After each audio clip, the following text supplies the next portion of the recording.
Hey, salut à tous, alors aujourd'hui on se retrouve pour un nouveau tutoriel qui sera comment entretenir son jeu de direction. Soit pour changer ses cages à billes, soit tout simplement pour vérifier un peu l'état, le regresser si besoin, et voilà, pour faire son entretien tout simplement. Alors on voit ça tout de suite dans quelques instants. Alors comment procéder à cette opération? C'est tout simple, il vous faut pas grand chose. Il vous faut une clé BTR, hop, voilà une clé BTR. Et une grande clé de 30-32 pour mon cas. Moi sur ma clé il y a du, je vais y arriver, 35-40, même pas, 36-40 pardon.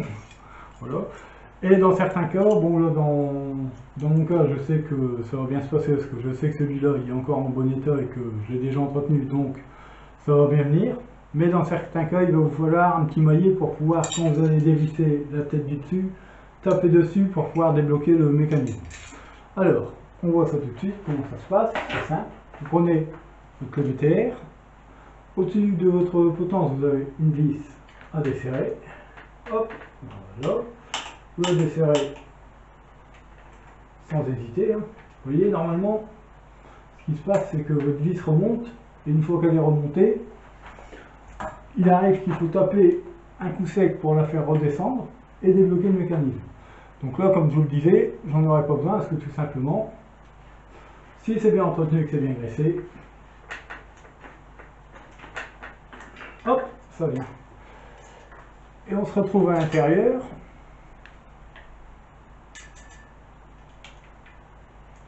Je ne vois pas bien, je ne vois pas mon écran. Voilà, on se retrouve à l'intérieur avec tout simplement un cône fendu. C'est tout simplement deux demi-cônes, on va dire, qui viennent se rejoindre quand on resserre la vis. Ça, la partie là revient contre la potence et ça solidarise tout l'ensemble, tout simplement. Donc le mieux pour vous, c'est éviter de se retrouver avec la pièce là toute rouillée. Déjà là, c'est déjà un petit peu le cas, donc je vais remettre un peu de graisse. Mais moins c'est rouillé, mieux c'est. Hop, donc voilà, on va mettre ça sur le côté. Vous posez ça sur le côté où vous pouvez. Voilà, bon, ça bouge. Alors après, pour monter, pour accéder justement au cage à billes, vous allez avoir besoin de fameuses clés. Donc pour ma part, comme je vous l'ai dit, du 30-32, ça va être du 30. Hop, voilà. Par-dessus, vous avez un premier écrou qui fait contre-écrou. Hop, vous l'enlevez. Tout simplement. Mettez bien en ordre vos pièces, ça évite de se tromper ou prenez des photos, n'hésitez pas. Alors ici, vous maintenez votre fourche par-dessous, parce que si vous ne la tenez pas, elle tombe. Et vous venez ici démonter la deuxième partie. Hop. Vous avez aussi entre les deux une petite bague. Voilà. Par contre, vous voyez sur la fameuse bague que je vous parle, on a un petit ergot qui indique justement au niveau de la fourche le sens pour la mettre, et ça lui évite aussi de pivoter, tout simplement. Hop, mettez de côté. Donc, toujours en maintenant votre fourche, avec votre pouce, ce que vous pouvez faire, vous prenez par-dessous, et hop, vous faites un peu comme une pince et tout. Un serre-joint, quoi. Voilà. Donc, vous enlevez la partie là, qui est tout simplement la cuvette qui vient sur la cage à billes et qui permet de centrer l'ensemble. Hop, alors là je vous montre ça dans quelques minutes. Hop, voilà. Alors pour ma part, mon câble de frein avant n'est pas relié, mais sur le vôtre, vous allez vous retrouver avec votre fourche pendue. Donc voilà, alors, voilà à quoi ça ressemble. Vous allez vous retrouver avec le bas de fourche, avec une cage à aiguille, à billes, pardon. Là, dans mon cas, on voit bien que c'est encore bien graissé. Donc, tout va bien. Mettez-la de côté. Voilà. D'ailleurs, mon cadre, il s'est sauvé, c'est pas grave. Hein. Rien de bien méchant, c'est dû au poids. Enfin, ouais, c'est pas grave. Et en haut, pareil, vous vous retrouvez aussi avec une cage à billes. Alors, comme je vous l'expliquais, quand j'ai démonté, je vous disais, la dernière partie à visser, c'est celle-ci. Et si on regarde bien, celle-ci vient tout simplement se poser sur la cage à billes, qui permet de centrer et de tourner aussi, tout simplement. Donc voilà. Une fois ceci fait, prenez un chiffon, dénettoyant frein, action on s'en fout, là. Nettoyant frein. Hop, et vous venez en passer, en protégeant si vous voulez votre cadre, il n'y a pas de souci. Vous venez en passer un petit coup, attention aux yeux, mettez des lunettes si besoin. Hop, voilà. On passe un petit coup dans la cuvette. Bon, c'est pas plus mal que le vélo est basculé, c'est plus facile à accéder. Vous nettoyez bien, vous dégraissez bien partout. Vous faites pareil sur la partie du haut. Hop, vous dégraissez les cuvettes. Voilà. Bien propre, nickel. Tout simplement. Alors, qu'est-ce qu'il en est des cages à billes en elles-mêmes pour pouvoir les nettoyer dans le cas où il y a de la rouille ou que c'est mal graissé ou autre? Pour ma part, je prends le petit couvercle qu'il y a sur ma bombe de nettoyant frein. Je la remplis de nettoyant frein. Voilà. Je mets du nettoyant frein dedans. Je prends mes deux cages à billes qui sont identiques. Hein. Ils n'ont pas de différence de diamètre. Je les mets dedans. Une là. Une là, bien sûr. Hop. La deuxième qui était sur la fourche. Je le mets là-dedans. Je vais faire un petit trempage. Bon. Évitez de le faire avec vos doigts, c'est pas très conseillé.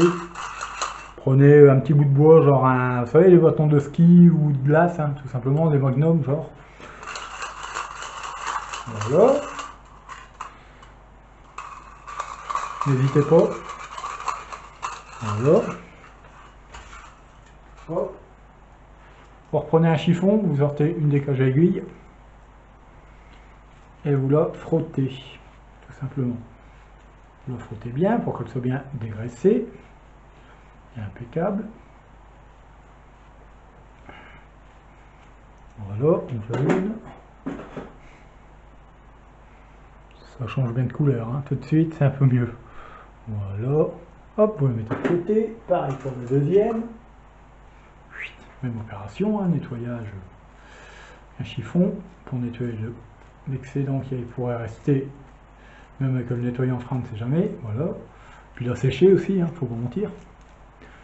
Voilà. Pareil, vous la mettez de côté. Ce que vous pouvez faire, pareil, vos éléments, dégraissez-les un petit coup. Pareil, vous embêtez pas, mettez-les, hop, petit coup dedans.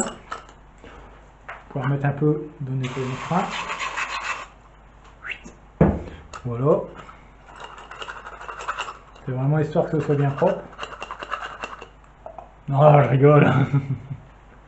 Surtout pas, attention, hein, très dangereux hein, comme produit. Mettez des lunettes hein, si vous voulez, des gants, n'hésitez pas. Ne faites pas ce que je suis en train de faire. Normalement, il faudrait, mais bon. Bref, hein, c'est un commentaire. Voilà.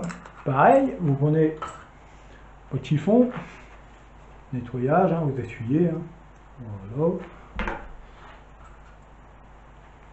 Remettez-les dans l'ordre que vous aviez posé aux pièces, hein, si ça peut vous aider. Voilà. C'est surtout la pièce là, attendez, je vous montre. La pièce conique, surtout bien la nettoyer. C'est la pièce là qui vient en appui sur la cage à billes. Donc, il faut absolument qu'elle soit super nickel. Plus elle est propre, mieux c'est. Moins ça accrochera, moins ça va quand vous allez tourner votre guidon. C'est souvent le problème qu'on a avec les jeux de direction à la longue. C'est des, enfin, pour ces modèles-là, c'est des bas de gamme, faut pas mentir, hein, c'est des vélos de supermarché. Quoique, je vous dis ça, non, même pas, c'est un Décathlon, pardon, j'ai rien dit. Donc, mais ce que je veux dire, c'est que les vélos de supermarché, souvent, c'est du bas de gamme, il n'y a pas de joint en caoutchouc autour. Et ça vient faire rentrer la poussière à l'intérieur et ça accroche. J'ai rien dit, pardon pour Décathlon. C'est vrai que là-dessus, on n'a pas trop à se plaindre. C'est vrai que leur qualité de jeu de direction, ils sont pas trop à négliger, enfin pas négliger, à salir, on va dire tout simplement, c'est le cas de le dire. Voilà. Hop, une fois que vous avez bien tout nettoyé, vous pouvez faire de même pour le support qui est sur votre fourche. Pareil, un petit coup de nettoyant frein. Hop, nettoyant frein, un petit coup de chiffon. Vous dégraissez bien tout ça à fond. Voilà. Remettez votre fourche pinçant de côté. Et maintenant, on va s'amuser à regresser. Donc on va s'en foutre plein d'eau. Après, vous pouvez le faire avec une spatule, hein, si vous avez peur de vous salir un peu les mains. Moi, personnellement, je m'en fous pas mal. Des mains, ça se lave. Allez, un peu de maquillage. Allez, un petit peu. Allez, juste un peu, juste pour rire, non? Bon. Alors, hop. Vous blindez vos cuvettes de graisse. N'hésitez pas, comme je l'ai déjà précisé, vaut mieux qu'il y en ait trop que pas assez, ça c'est sûr. Et personnellement, c'est mieux ainsi. Pareil en haut. Vous blindez. Vous voyez ce que je fais avec mon doigt? Je vais sur le bord. Je vais vous montrer.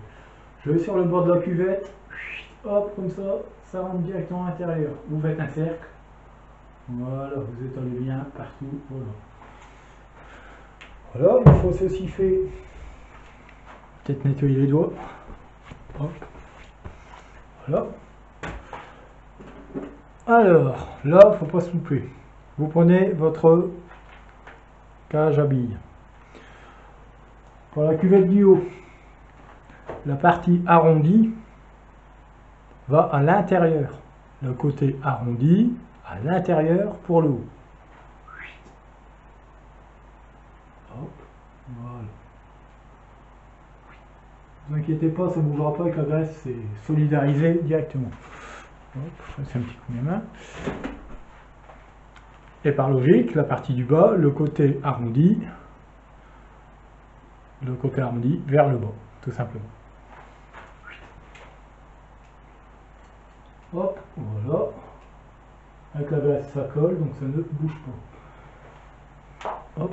Alors non, ce n'est pas de la graisse bien particulière. Moi personnellement, c'est de la graisse mécanique, de la graisse à roulement, comme on dit. Après, la mienne est bleue, il y en a peut-être de la jaune, de la rouge, j'en sais rien, mais c'est de la graisse basique. Voilà, de la fort épaisse, enfin fort épaisse. C'est de la graisse épaisse, mais pour la mécanique. Voilà, une fois ceci fait, ben, c'est pas bien compliqué. Alors je vous conseille un truc, c'est de préparer tout de suite votre écrou, j'oserais dire, qui est de forme conique, qui vient en appui sur la cage à billes du haut. Vous prenez, ça va bien venir,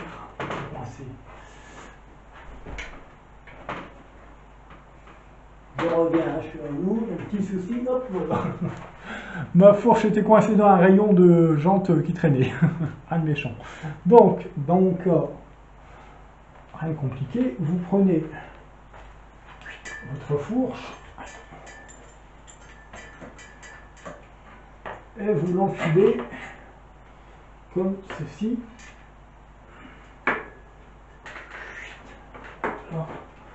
Voilà, voilà. Même principe que tout à l'heure, vous retenez votre fourche par en dessous et au niveau du cadre. Hop, je vérifie tout de suite une chose que je ne me trompe pas. Voilà, alors vérifiez tout de suite avant de tout remonter comment passe votre guidon. Remettez tout en ordre au niveau des gaines et compagnie. Parce que si vous faites des nœuds, ça va être compliqué. Bon, alors une fois ceci fait, on revise ça. Donc côté conique, perdre la cage à billes. Hein. Hop. Pas besoin de graisser, il y a déjà plein de graisse dedans, ça va se faire tout seul. Voilà. Alors, comment ça se sert? C'est pas compliqué. Si tout se passe bien, si tout est en bon état, je vais mettre là, tout est pour vous. Vous vissez à la main, tout simplement. Une fois que c'est embuté, vous n'aurez plus de jeu. Vous pouvez y aller, si c'est bien embuté. Ça doit tourner librement et il ne doit plus avoir de jeu. Juste serre à la main. Hop, voilà. Après, vous prenez la fameuse rondelle avec un ergot. Vous allez voir au niveau de votre fourche, je ne sais pas si on va le voir sur la caméra, mais ici vous avez une petite fente, un petit espace pour pouvoir justement passer l'ergot de la rondelle. Alors non, il n'y a pas de sens. Il n'y a pas de sens à la rondelle, vous l'enfilez. Hop, de toute façon vous pouvez pas la mettre comme ça passe pas. Vous pouvez y aller, ça rentrera pas. Hop, voilà. Vous voyez, ça rentre tout seul. Et en dernier, c'est le contre-écrou du dessus. De toute façon, il n'y a pas de. Vous pouvez pas vous tromper de sens parce que d'un côté, c'est fileté. Et si vous regardez à l'intérieur, ça fait un épaulement. Donc vous ne pourrez pas le mettre de ce sens-là. Ça rentre pas. Vous essayez. Le diamètre est plus petit que. Voilà. Plus petit que le diamètre de fourche. Donc ça rentrera pas. Hop, vous le mettez du bon sens donc. Si je veux bien s'y mettre. Voilà. Et vous venez tout simplement le revisser. Voilà. Une fois ceci fait, vous reprenez votre fameuse clé 30-32. Et là, n'hésitez pas. Vous tenez votre fourche avec votre jante à la rigueur. Et vous venez faire comme ça. Hop, et voilà.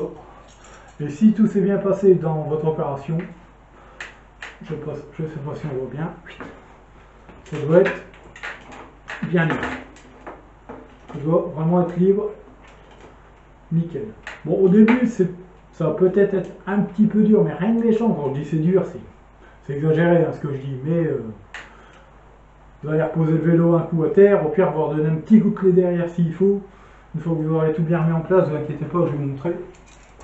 Hop, donc une fois ceci resserré, vous prenez votre guidon. Ah, c'est ce que je disais tout à l'heure, si je ne le fais pas, ça ne sert à rien. On va remettre un peu de graisse au niveau.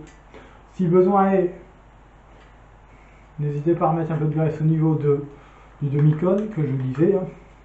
Voilà. N'exagérez. N'hésitez pas, pardon, à blinder de graisse, ça coûte rien. Vaut mieux de la graisse que de la roule. Hop, voilà. Pareil. Hein. Moi j'en mets sur la partie là, vous pouvez en mettre à l'intérieur du tuyau de fourche. Hop, voilà. C'est parti. Hop, vous remettez ça en place et vous voyez, impeccable. Sans mauvais jeu de mots, j'y ai arrivé.